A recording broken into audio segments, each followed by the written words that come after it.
Hello everyone, जय श्री महाकाल। मैं self खुशी और आप सभी का खुशी की दुनिया में स्वागत है। और ये है हमारे वीकली करंट अफेयर की सेकंड वीडियो। फर्स्ट वीडियो मैं अपलोड कर चुकी हूँ जिसमें हमने 31 मई से लेकर तो 6 जून तक के करंट अफेयर कवर कर लिए हैं। और इस वीडियो में हम 7 जून से लेकर 13 जून तक की करंट अफेयर कवर करेंगे। ये करंट अफेयर आपको MPPSC एग्जाम और MPPSC से रिलेटेड अदर एग्जाम्स जितनी भी हमारी स्टेट PCS में एग्जाम्स होती हैं उन सबके लिए फायदेमंद रहेगा।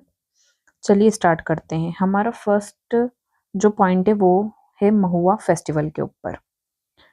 महुआ festival held at the Madhya Pradesh tribal museum in Bhopal to mark its 13th anniversary from 6 to 10 June 2026, attended by State Culture and Tourism Minister Dharmendra Singh Lodhi. Mahua festival कहाँ पर होता है? महुआ फेस्टिवल होता है हमारे मध्य प्रदेश ट्राइबल म्यूजियम में होता है। मध्य प्रदेश ट्राइबल म्यूजियम कहाँ है? हमारा भोपाल में है। तो भोपाल में जो हमारा मध्य प्रदेश ट्राइबल म्यूजियम है वहाँ पर हम हर साल महुआ फेस्टिवल को सेलिब्रेट करते हैं। जो हमारा 2026 का महुआ फेस्टिवल था वो 6 जून से लेके तो 10 जून के बीच में हुआ था और ये हमारा 13th नंबर का महुआ फेस्टिवल था। इसे अटेंड करा था हमारे यहाँ के स्टेट के culture and tourism minister Dharmendra Singh Lodhi द्वारा इसको अटेंड करा गया था। यहाँ पे जो हमारे मेन पॉइंट्स है वो ये हैं कि जो महुआ फेस्टिवल है वो किसके द्वारा सेलिब्रेट करा जाता है, तो वो हमारे यहाँ पर ट्राइबल्स का फेस्टिवल है, ट्राइबल्स के द्वारा सेलिब्रेट करा जाता है। और कहाँ करा जाता है? तो MP ट्राइबल म्यूजियम में सेलिब्रेट करा जाता है जो कि हमारा भोपाल में है। ये यहाँ पर दो मेन पॉइंट है जो आप याद रखिएगा। सेकंड हमारा पॉइंट है यूनिवर्सिटी रीनेमिंग प्रपोजल। देखो, यूनिवर्सिटी रीनेमिंग प्रपोजल में हमको पढ़ना है बरकतुल्ला यूनिवर्सिटी के बारे में। Proposal to rename the historic Barkatullah university in Bhopal to Maa Vagdevi Bhojpal university established as Bhopal University in 1937. Established as Bhopal University in 1970, renamed Barkatullah university in 1988। देखिए, भोपाल में हमारी एक यूनिवर्सिटी है जिसका अभी जो नाम है वो है बरकतुल्ला यूनिवर्सिटी। बरकतुल्ला यूनिवर्सिटी, यहाँ से डायरेक्ट क्वेश्चन भी बन सकता है कि बरकतुल्ला यूनिवर्सिटी कहाँ पर है, तो ये हमारी भोपाल में है जिसका एस्टेब्लिशमेंट हुआ था 1970 में। जब इसका नाम क्या था? भोपाल यूनिवर्सिटी। क्या नाम था? भोपाल यूनिवर्सिटी। ठीक है, जब स्टेब्लिश हुई थी 1970 में तब इसका भोपाल यूनिवर्सिटी नाम था, बट बाद में इसका नाम चेंज करके बरकतुल्ला यूनिवर्सिटी रख दिया गया। बट अभी ये एक प्रपोजल दिया गया है सरकार द्वारा कि हमको बरकतुल्ला यूनिवर्सिटी का नाम चेंज करके माँ वागदेवी पर रखना चाहिए। तो माँ वागदेवी भोजपाल यूनिवर्सिटी नाम जो है ये प्रपोज करा गया है और बहुत जल्दी आपको इसका नाम चेंज होकर माँ वागदेवी भोजपाल यूनिवर्सिटी मिलेगा। तो ये इम्पोर्टेंट है, याद रखिएगा। नेक्स्ट पॉइंट है हमारा संदीपनी लोक उज्जैन। देखिए, उज्जैन में हमारा ऑलरेडी एक महाकाल लोक बना हुआ है। महाकाल लोक के अलावा यहाँ पर संदीपनी आश्रम है, तो संदीपनी आश्रम के पास ही संदीपनी लोक बनाने का प्रपोजल रखा गया है। संदीपनी लोक is being constructed in Ujjain, Madhya Pradesh at the historic Sandipni Ashram. It includes a rupees 139 crore spiritual and digital corridor featuring a magnificent 108 foot Lord Krishna statue. देखो, संदीपनी आश्रम क्या था, मैं आपको पहले इसका हिस्ट्री बता देती हूँ। आप सबको पता होगा कि जो लॉर्ड कृष्ण थे वो उनके फ्रेंड के साथ में उज्जैन आए थे अपनी एजुकेशन के पर्पस से। किसके पर्पस से आए थे? एजुकेशन पर्पस से वो कहाँ आए थे? उज्जैन आए थे। तो उज्जैन में जब वो अपनी एजुकेशन ले रहे थे तो उन्होंने संदीपनी आश्रम में ही रुककर क्या ली थी? अपनी पढ़ाई पूरी करी थी। डेट्स वाई संदीपनी आश्रम जो उज्जैन में है ये एक स्पिरिचुअल साइट है, बहुत महत्वपूर्ण स्पिरिचुअल साइट है। डेट्स वाई यहाँ पर संदीपनी लोक बनाने का जो प्रपोजल है वो MP गवर्नमेंट के द्वारा रखा गया है। यहाँ पर टोटल 139 करोड़ का रुपए का प्रपोजल रखा गया है इसको बनाने के लिए। संदीपनी लोक उज्जैन मध्य प्रदेश में ऐतिहासिक संदीपनी आश्रम पर बनाया जा रहा है। 139 करोड़ की आध्यात्मिक एवं डिजिटल कॉरिडोर जिसमें 108 फुट की भगवान कृष्ण की मूर्ति भी होगी। ठीक है, इस लोक में 108 फीट की कृष्ण जी की, लॉर्ड कृष्ण की मूर्ति भी इस्टेब्लिश करेंगे। उसी के साथ में यहाँ पर देखिए, मध्य प्रदेश गवर्नमेंट इनिशिएटेड श्री कृष्ण तीर्थ circuit to map, preserve and develop historical and mythological site visited by Lord Krishna across Ujjain and Dhar. For example, Narayan Dham, अमका झमका माताजी मंदिर, अमझेरा धाम, परशुराम जन्म स्थली, जाना पाओ। लॉर्ड कृष्ण जो थे वो उज्जैन में अपनी एजुकेशन कंप्लीट करने आए थे। उसी के साथ में उज्जैन धार पास पास में है। धार में आप सभी ने सुना होगा कि धार में जो कृष्ण जी की वाइफ थी रुक्मणी जी जो थी, तो ये एक स्टोरी है कि श्री कृष्ण ने रुक्मणी जी को धार से ही भगाकर शादी करी थी, या फिर आप यूं कह सकते हैं कि रुक्मणी जी ने श्री कृष्ण को धार से भगाया था और शादी करी थी। ये एक पूरी स्टोरी है। मैं अभी आपको स्टोरी सुनाने तो नहीं बैठूंगी, बट हाँ ये इसलिए बता रही हूँ ताकि आप लिंक कर पाओ कृष्ण जी को उज्जैन और धार से। तो यहाँ पर यही लिखा हुआ है कि जो हमारा संदीपनी लोक है वो उज्जैन में बनेगा और श्री कृष्ण तीर्थ यानी ये लिंक कर रहे हैं। ठीक है, उज्जैन को और धार को, ऐसी प्लेसेस उज्जैन और धार की जो श्री कृष्ण से रिलेटेड है, ये उनको लिंक कर कर और पूरा तीर्थ का स्थल बनाना चाहते हैं। मध्य प्रदेश सरकार ने उज्जैन और धार में भगवान कृष्ण से जुड़ी ऐतिहासिक और पौराणिक स्थलों को मानचित्रित, संरक्षित और विकसित करने के लिए श्री कृष्ण तीर्थ सर्किट की शुरुआत की। यानी ये सारी साइट जो है उज्जैन और धार में श्री कृष्ण से रिलेटेड, ये सबको जोड़ेंगे और इसको एक तीर्थ स्थल के रूप में बनाएंगे। नेक्स्ट है हमारा लखपति गोपालक दीदी। हर गांव में लखपति गोपालक दीदी, हर गांव में लखपति गोपालक दीदी जो है, ये इस थीम का लाइन है, याद रखिएगा। Main objective of Lakpati Gopalak Didi in every village initiative is to increase women's SHG income by linking them to animal husbandry and dairy activities. SHG का फुल फॉर्म होता है सेल्फ हेल्प ग्रुप।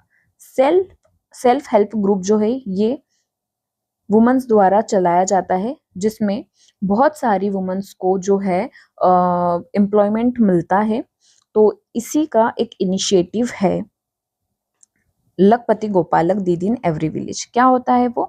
हर गांव में लखपति गोपालक दीदी पहल का जो मुख्य उद्देश्य है वो यही है कि पशुपालन और डेयरी की जितनी भी गतिविधियां हैं उन पर ध्यान दें।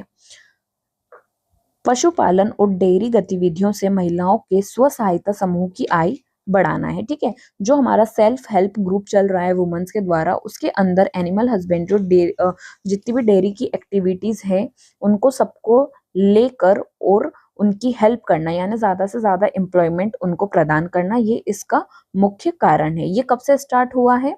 जो लखपति गोपालक दीदी है ये स्कीम लॉन्च हुई है 15 अगस्त 2023 से। इसकी डेट इंपॉर्टेंट है, याद रखिएगा। नेक्स्ट है हमारा energy and technical education minister. देखो यहाँ पे दो तरह के हम मिनिस्टर्स पढ़ेंगे। फर्स्ट मिनिस्टर है हमारा minister of energy department. New ये इस डिपार्टमेंट के मिनिस्टर बने हैं जिनका नाम है प्रद्युमन सिंह तोमर।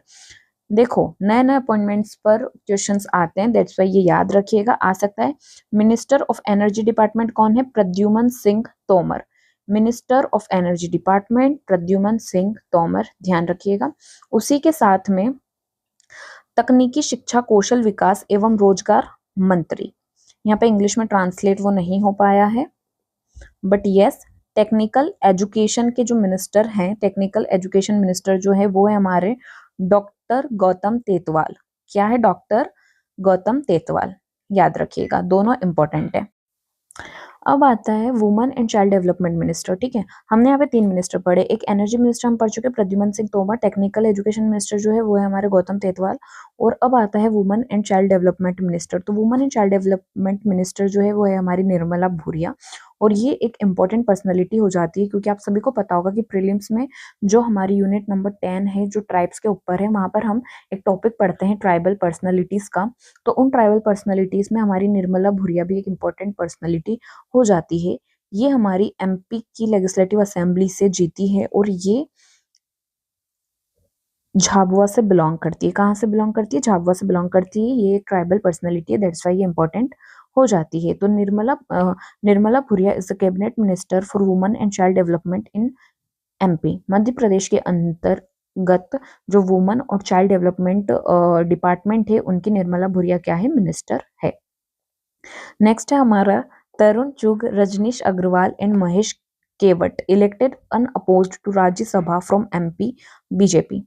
देखो, एमपी से और राज्यसभा में, लोकसभा में अलग अलग हमारे एमपी जाते हैं, जिसमें से राज्यसभा में अभी 3 लोग नियुक्त हुए हैं, यानी 3 लोग गए हैं, जिसमें से हमारा फर्स्ट है तरुण चुग, सेकंड है रजनीश अग्रवाल एंड थर्ड है हमारे महेश केवट।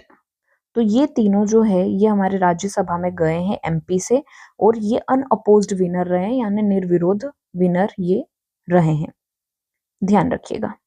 नेक्स्ट है हमारा जन धन योजना। जन धन योजना कब लॉन्च हुई थी? जन धन योजना लॉन्च हुई थी 28 ऑफ अगस्त 2014 में। ये डेट इंपॉर्टेंट है, याद रखना। इकोनॉमी या पॉलिटी में बहुत सारे क्वेश्चन ऐसे आते हैं जिसमें हम ये मेंशन कर सकते हैं।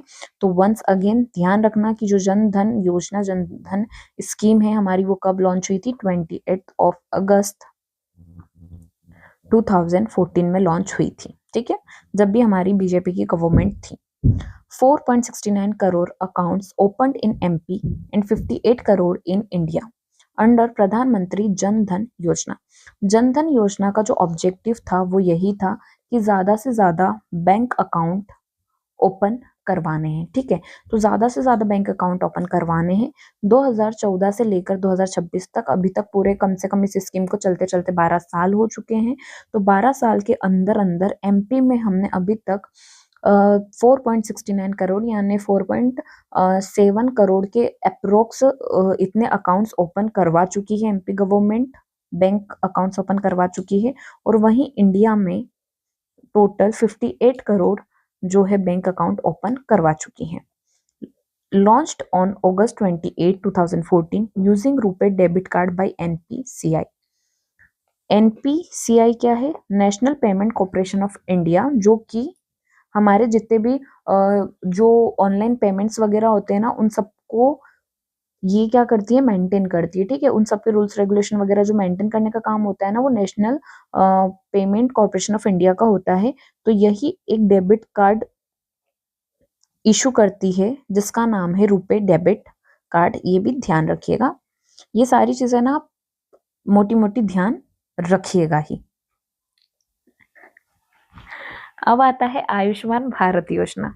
ये लॉन्च हुई थी हमारी 23 सितंबर 2018 में। अगेन इसका डेट इंपॉर्टेंट है, याद रखना आप। इसकी डेट है 23 सितंबर 2018। जनधन योजना की क्या थी? 28 अगस्त, ठीक है, 2014, और इसकी क्या है? 23 सितंबर 2018। 4.46 crore Ayushman Bharat cards issued in Madhya Pradesh. Madhya Pradesh में अभी तक आयुष्मान भारत योजना के तहत 4.46 करोड़ आयुष्मान कार्ड्स इशू हो चुके हैं। वहीं इंडिया में 43.93 करोड़ इशू हुए हैं और लॉन्च डेट इसकी 23 सितंबर 2018। अब आती है पीएम उज्ज्वला योजना। एलपीजी कलेक्शन के लिए ये योजना इशू करी गई थी। 89 lakh LPG connections provided in MP under प्रधानमंत्री उज्ज्वला योजना। प्रधानमंत्री उज्ज्वला योजना के तहत अभी तक एमपी में 89 lakh LPG connections government provide कर चुकी है और इसकी एक टैग लाइन है जिसका लाइन है स्वच्छ ईंधन बेहतर जीवन। ठीक है, अब आता है हमारा पीएम स्वनिधि योजना। पीएम स्वनिधि योजना क्या है? चलिए देखते हैं। Indore, Bhopal and Jabalpur are top performers in MP under PM Svanidhi scheme. PM Svanidhi scheme के अंदर इंदौर, भोपाल और जबलपुर जो है ये टॉप परफॉर्मर्स रहे, यानी इन्होंने बहुत अच्छा प्रदर्शन करा है इस योजना के तहत। ये स्कीम 1 जून 2020 में लॉन्च हुई थी, जो कि माइक्रो लोन्स प्रोवाइड करती थी स्ट्रीट वेंडर्स को। ठीक है, स्कीम लॉन्च ऑन फर्स्ट, यहाँ लिख देती हूँ, 1 जून 2020। ये ध्यान रखिएगा, इसकी डेट इंपॉर्टेंट हो जाती है। इंपॉर्टेंट क्यों है? क्योंकि देखिए जितनी भी स्कीम्स है ना, हर एक स्कीम इम्पोर्टेंट होती है, हमारी एग्जाम में पूछी जाती है, उनकी डेट पूछी जाती है, उनका क्या ऑब्जेक्टिव है वो पूछा जाता है। तो ये जो पीएम स्वनिधि योजना है, इसकी आप तो एक डेट याद रखिएगा, 1 जून 2020। और ये क्यों है, इसका ऑब्जेक्टिव क्या है? इसका ऑब्जेक्टिव है माइक्रो लोन्स देना। ठीक है, माइक्रो लोन्स देना यानी छोटे छोटे लोन्स देना। और ये कहाँ तक के लोन्स देती है? 50,000 तक के लोन्स देती है। ठीक है, अप टू 50,000 लोन्स देती है। और किसको देती है? स्ट्रीट वेंडर्स को देती है। यह योजना 1 जून 2020 को शुरू हुई, सड़क विक्रेताओं को ऋण प्रदान करती है। और कैसे ऋण देती है? ये छोटे ऋण ही देती है, ज्यादा बड़े बड़े लाखों में नहीं देती है, 50,000 तक के ऋण ही प्रोवाइड करती है। इसका एम क्या है? Aims to empower urban street vendors with formal credit access. शहरी विक्रेताओं को औपचारिक ऋण से सशक्त बनाना लक्ष्य है। नेक्स्ट पॉइंट है हमारा शौर्य दल। शौर्य दल जो है, ये आप ये मान के चल सकते हैं कि महिलाओं का बनाया हुआ एक ग्रुप है, जो कि किसके लिए काम करता है? सोशल वर्क करता है। सोशल वर्क यानी महिलाओं के लिए काम करता है। महिलाओं के लिए क्या काम करेगा?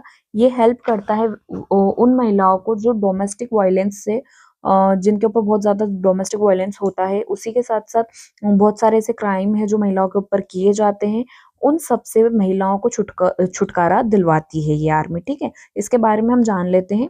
ये इंडिया की लार्जेस्ट शौर्य दल है, साइलेंट आर्मी के शौर्य दल लिखिएगा, जिसमें 22 लाख के आसपास, 22.5 लाख के आसपास जो महिलाएं हैं वो एमपी की हैं। और इसे लॉन्च हमने 2013 में करा था। ठीक है, यानी शौर्य दल जो है ये स्थापना 2013 में हुई थी। और इस शौर्य दल को जो है कि ये कब तक रह सकती है? 2030-31 तक अप्रूव है ये आर्मी गवर्नमेंट के द्वारा कि आप 30-31 तक इस आर्मी को चला सकते हैं। और इसमें आज के समय में 7.64 लाख जो है ये फीमेल स्टूडेंट्स है, जो सोशल अवेयरनेस के लिए वर्क कर रही हैं। अब आता है ब्रिक्स एग्रीकल्चर कॉन्फ्रेंस। सबसे पहले हम समझ लेते हैं ब्रिक्स होता क्या है। ये एक एसोसिएशन है जो कि 5 कंट्रीज के द्वारा बना हुआ है, जिसमें Brazil, Russia, India, China and south Africa, ये 5 कंट्रीज जुड़ी हुई है। ब्रिक्स का काम है ये अपनी अलग अलग समिट्स हर साल करता है, उसी के साथ साथ ये अपनी छोटी छोटी कॉन्फ्रेंसेस भी हर साल करता है। ठीक है, अब समिट्स अलग होता है और कॉन्फ्रेंसेस अलग होता है। समिट यानी बड़े लेवल पे होता है साल में एक बार, और कॉन्फ्रेंसेस यानी छोटी छोटी कॉन्फ्रेंसेस अलग अलग प्लेसेस पे हेल्ड करी जाती है ब्रिक्स के द्वारा। तो यहाँ पे हमको 2 चीजें पढ़नी है। फर्स्ट ये कि इसकी जो एग्रीकल्चर कॉन्फ्रेंस थी ब्रिक्स की, वो इस बार हमारे इंदौर में आयोजित करी गई थी, जो कि 9 से 13 जून तक चली।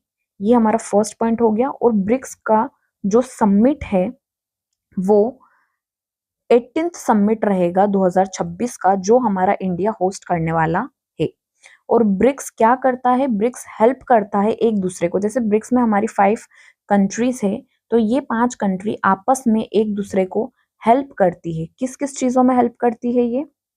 पॉलिटिकली, सिक्योरिटी पर्पसेस से और इकोनॉमिक पर्पस से। ठीक है, ये तीनों फील्ड्स में। और इसके अलावा जो है ये आपस में मिलकर एक दूसरे की हेल्प करती है, इकोनॉमिकली, पॉलिटिकली और सिक्योरिटी वाइज भी ये मिलकर हेल्प करती है।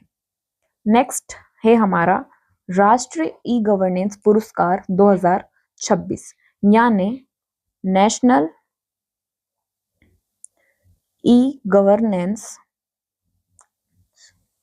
अवार्ड ये 2026 का जो नेशनल ई गवर्नेंस अवार्ड है वो किसको मिला और मतलब किसको दिया गया गवर्नमेंट के द्वारा, वो हम पढ़ने वाले हैं। तो देखो इसमें जो है ई नगर पालिका प्रोजेक्ट, ई नगर पालिका प्रोजेक्ट ये एक प्रोजेक्ट है गवर्नमेंट के द्वारा, जिस प्रोजेक्ट ने गोल्ड अवार्ड जीता है इस कॉन्फ्रेंस में, इस अवार्ड में, ठीक है। नेशनल ई गवर्नेंस अवार्ड जो था 2026 का, ये जब आयोजित हुआ तो उसमें ई नगर पालिका प्रोजेक्ट ने गोल्ड अवार्ड जीता है। और सिल्वर अवार्ड किसने जीता है? त्रिनेत्र प्रोजेक्ट में। त्रिनेत्र प्रोजेक्ट जो है ये हमारे उज्जैन से रिलेटेड प्रोजेक्ट है, तो ध्यान रखिएगा कि त्रिनेत्र प्रोजेक्ट ने सिल्वर अवार्ड जीता है नेशनल ई गवर्नेंस अवार्ड में, और गोल्ड अवार्ड किसने जीता है? ई नगर पालिका प्रोजेक्ट ने, ठीक है। दो प्रोजेक्ट है इन दोनों ने, ये दोनों प्रोजेक्ट्स गवर्नमेंट द्वारा इनिशिएट करे गए हैं, और गवर्नमेंट द्वारा इनिशिएट करे इन प्रोजेक्ट्स में ई नगर पालिका प्रोजेक्ट ने गोल्ड और त्रिनेत्र प्रोजेक्ट ने सिल्वर अवार्ड जीता है। ये इंपॉर्टेंट पॉइंट है, याद रखिएगा। नेक्स्ट आता है हमारा अहिल्या गौरव सम्मान।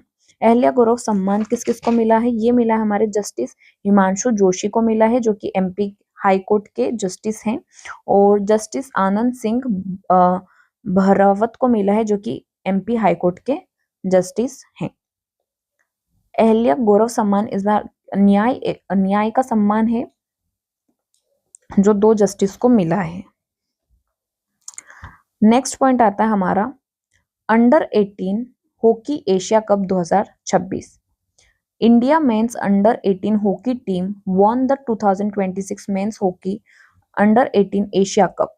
Goalkeeper Ayush Rajak was felicitated by youth affair ministers doctor Mansukh Mandaviya. Bharat के पुरुष अंडर 18 हॉकी टीम ने 2026 पुरुष हॉकी एशिया कप जीता, ठीक है।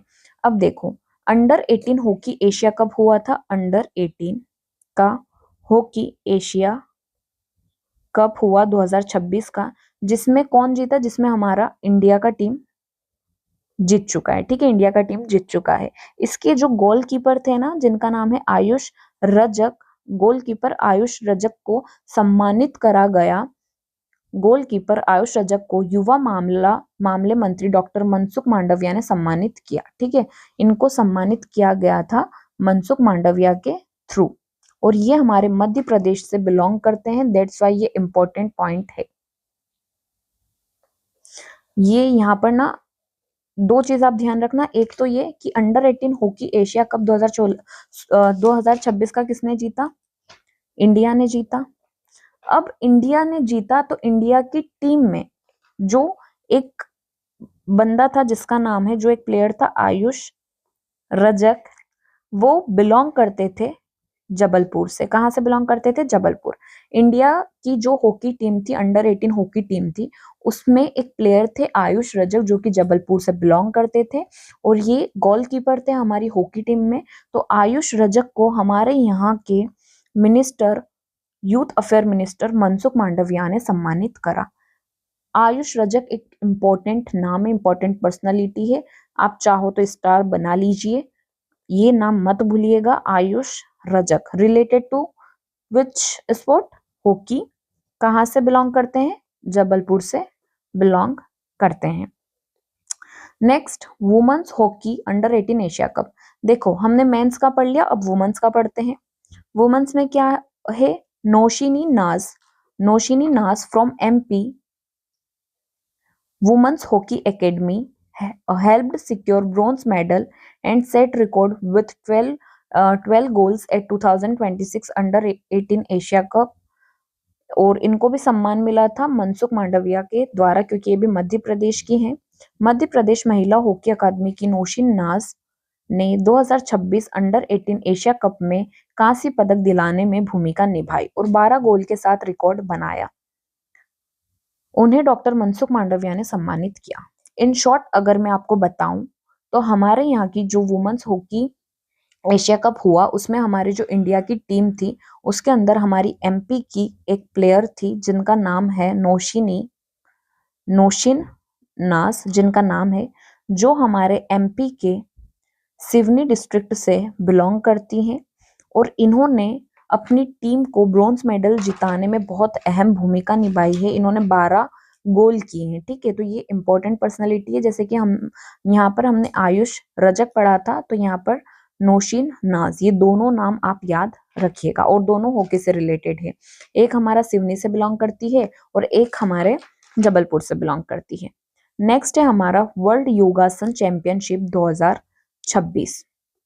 India won 114 medals, 102 gold, 9 silver and 3 bronze at world Yogasana championship 2026 held in Ahmedabad, जिसका मैस्कोट था वीर द लायन। अहमदाबाद में आयोजित विश्व योगासन चैंपियनशिप में भारत ने 114 पदक जीते, जिसका शुभांकर था वीर द लायन, ध्यान रखिएगा। World record and Commonwealth Games से कुछ पॉइंट्स हम पढ़ लेते हैं। Isha Singh set a world record in 25 metre pistol at ISSF world cup in Munich, Germany. Isha Singh नाम याद रखिएगा, पिस्टल से रिलेटेड हैं ये और इन्होंने वर्ल्ड रिकॉर्ड बनाया है। 2030 का Commonwealth games will be held at Ahmedabad, India and it also includes योगासन। ये बहुत इंपॉर्टेंट पॉइंट है, पूछा जा सकता है एग्जाम में कि जो कॉमनवेल्थ गेम है किसका 2030 का, वो कहाँ होगा, कौन से देश में होगा, तो वो हमारे इंडिया में हो रहा है, वो भी अहमदाबाद में होगा।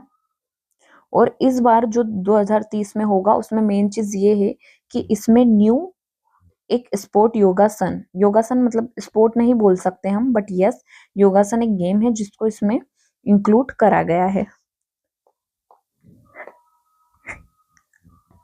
अब आता है RBI kill switch campaign. Main objective of RBI kill switch campaign is to immediately freeze और block banking transactions during suspected digital fraud. RBI ने कैंपेन चालू करा है जिसका नाम है किल स्विच। किल स्विच का मतलब, ये जो कैंपेन है इसका मतलब ये होता है कि जब भी कोई डिजिटल फ्रॉड करने में पकड़ा जाता है तो उसमें ऐसा है कि तुरंत ही RBI इस कैंपेन के थ्रू उसकी जो ट्रांजैक्शन आईडी है उसको ब्लॉक कर सकता है या फिर उसको फ्रीज कर सकता है। RBI किल स्विच अभियान का मुख्य उद्देश्य संदिग्ध डिजिटल धोखाधड़ी के दौरान बैंकिंग लेनदेन को तुरंत रोकना या फ्रीज करना है, यानी डिजिटल क्राइम को, डिजिटल अपराधों को कम करने के लिए ये कैंपेन चलाया गया है। यहाँ पर RBI के बारे में अगर हम कुछ पॉइंट्स जाने तो RBI reserve bank of India इसका फुल फॉर्म है। ये हमारे यहाँ का बैंकिंग का सुप्रीम एसोसिएशन है। इसका जो एक्ट है वो 1934 में आया था और इस्टेब्लिशमेंट कब हुआ था, 1935 में इसका इस्टेब्लिशमेंट हुआ था। इसका हेडक्वार्टर मुंबई में है। ये सारा तो बहुत नॉर्मल से पॉइंट्स है, सिंपल पॉइंट्स है, बट इसके बारे में एक मेन पॉइंट ये है कि इसके जो अभी के फिलहाल के गवर्नर है वो हैं, गवर्नर का नाम है संजय मल्होत्रा, ठीक है। संजय मल्होत्रा गवर्नर है हमारे और ये 26 नंबर के गवर्नर है, ये इंपॉर्टेंट पॉइंट हो जाता है। नेक्स्ट है Bhavya portal. Bhavya portal launched by the union minister of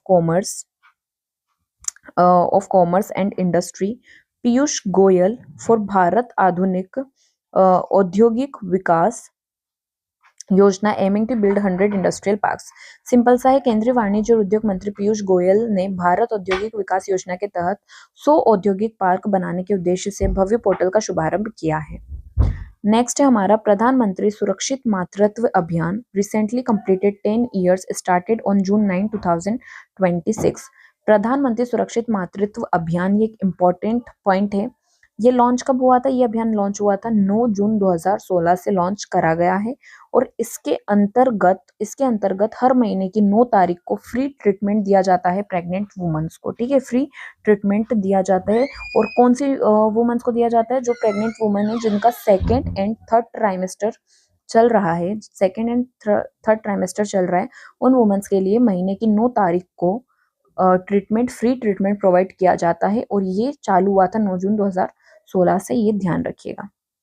India's military expenditure nuclear Arsenal, ये पढ़ लेते हैं हम।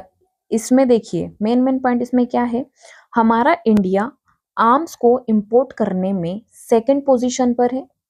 यहाँ पर कुछ पॉइंट ऐसे लिखे हैं, यहाँ पर रैंकिंग के पॉइंट्स लिखे हैं, मिलिट्री से रिलेटेड रैंकिंग के पॉइंट्स लिखे हुए हैं और ये जो मिलिट्री की ये जो रैंकिंग्स है ये सिपरी ईयर बुक जो है उसके द्वारा 2026 में सिपरी ईयर बुक में मेंशन है। तो आर्म्स इंपोर्टर में हम सेकंड नंबर पर आते हैं, मिलिट्री स्पेंडर में हम फिफ्थ नंबर पर आते हैं, न्यूक्लियर वेपन्स हमारे पास जितने हैं उसमें हम कंट्रीज में 190th नंबर पर आते हैं। और 2025 का हमारा मिलिट्री एक्सपेंडिचर अगर हम डॉलर में देखें तो 92.1 बिलियन डॉलर जो है वो हमने मिलिट्री पर एक्सपेंड किया है। और ये सारे पॉइंट मैं आपको सिपरी ईयर बुक जो है 2026 की उसके थ्रू बता रही हूँ। नेक्स्ट है हमारा India digital economy and AI ranking, यानी एआई में और डिजिटल इकोनॉमी में इंडिया की क्या रैंकिंग है हम वो देख रहे हैं। तो यहाँ पर है हमारा साइड 2026 रिपोर्ट। साइड क्या है? साइड का फुल फॉर्म होता है state of India's digital economy. ठीक है, ये एक रिपोर्ट है जिसका फुल फॉर्म है state of India's digital economy.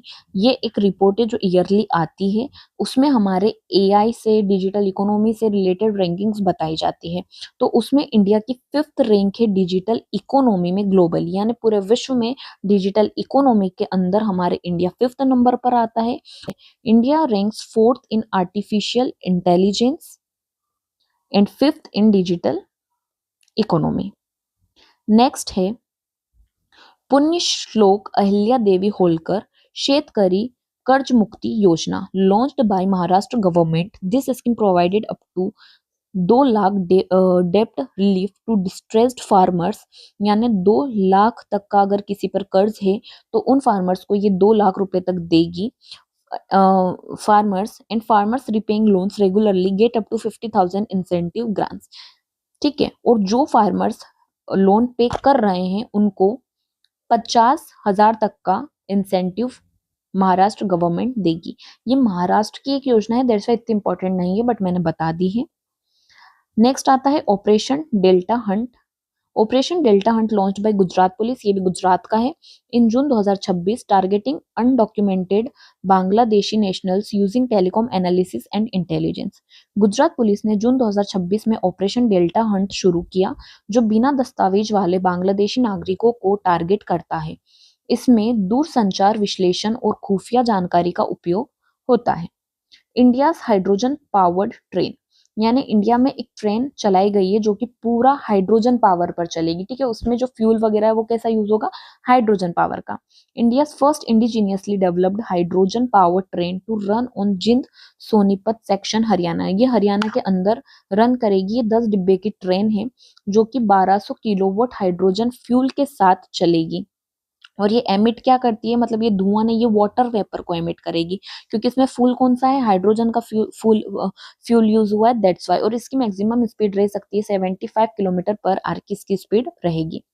Barton award 2026, ये जो है ये कार्टूनिंग में अवार्ड मिलता है और 2026 का अवार्ड मिला है हमारी सुभानी शेख को। पद्मश्री अवार्ड पोस्ट्यूमस अवार्ड है। ये पोस्ट्यूमस का मतलब होता है कि मरणोपरांत किसको ये अवार्ड मिला गया है। तो पद्मश्री अवार्ड जो है ये मिला गया है एक्टर सतीश शाह को, मरणोपरांत मिला गया है सतीश शाह को ये अवार्ड। ठीक है, तो ये ध्यान रखिएगा क्योंकि पद्मश्री वगैरह से हर बार एक क्वेश्चन आता है, दैट्स वाई ये चीज ध्यान रखना। न्यू सीबीएसई अपॉइंटमेंट भी एक बार हम देख लेते हैं, इतना इंपॉर्टेंट नहीं है बट यस देख लेते हैं। लोखंडे प्रशांत सीताराम चेयरपर्सन है सीबीएसई के, सेक्रेटरी है वरुण भरद्वाज। ये लोगो गलत है, इस पर ध्यान मत दीजिएगा। द नीलगिरी तहर, नीलगिरी तहर जो है ये एक एनिमल है, इसकी पॉपुलेशन जो है तमिलनाडु में बहुत ज्यादा बढ़ गई है। नीलगिरी नेशनल पार्क तमिलनाडु के अंदर है और उस तमिलनाडु के नीलगिरी नेशनल पार्क में नीलगिरी तहर नाम का एक एनिमल पाया जाता है, बहुत मात्रा में पाया जाता है जो 364। वैसे ये नंबर याद मत रखिएगा, मोटा मोटा याद रख लीजिएगा कि नीलगिरी तहर जो है ये कहाँ पर है? तमिलनाडु में मिलता है नीलगिरी नेशनल पार्क में। यहाँ पर जो इम्पोर्टेंट चीज है वो ये है, Jayaprakash Narayan bird sanctuary widely known as Surha Tal was officially announced as India's 100th Ramsar site. The announcement was made on June 5, 2026 to mark World Environment Day. अब देखो, रामसर साइट या फिर रामसर वेटलैंड्स जो होते हैं ये 1971 से लॉन्च करा जाता है।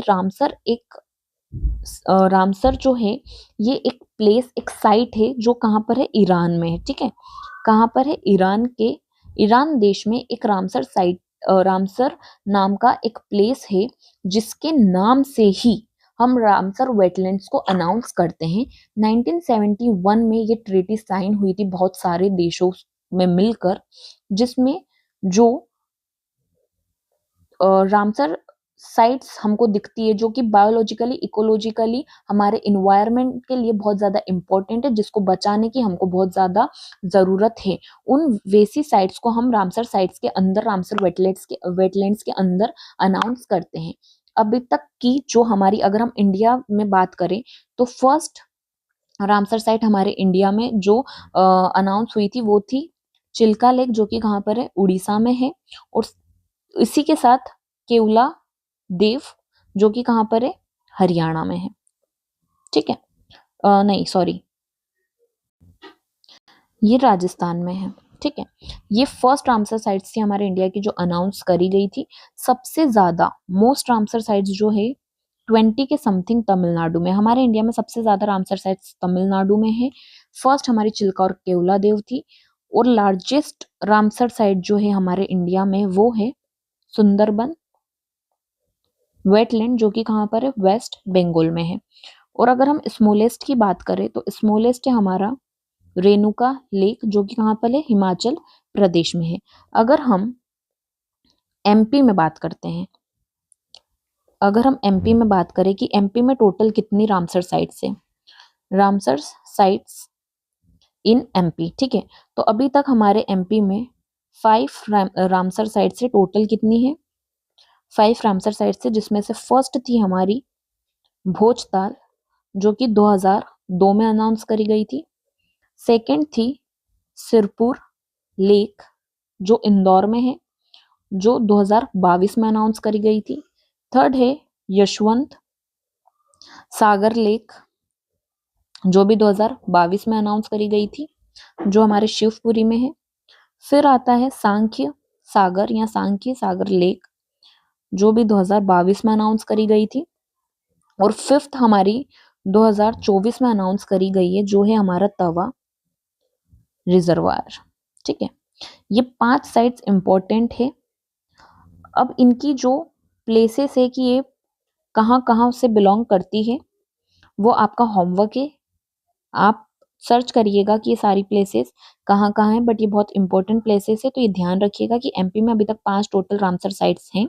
और मैंने आपको इन ब्रीफ यहाँ पर इंडिया की जो रामसर साइट्स हैं उनके बारे में भी इंट्रोडक्शन दे दिया है।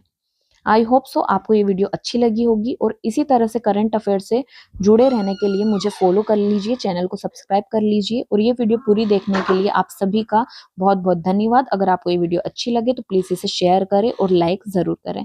Thank you very much.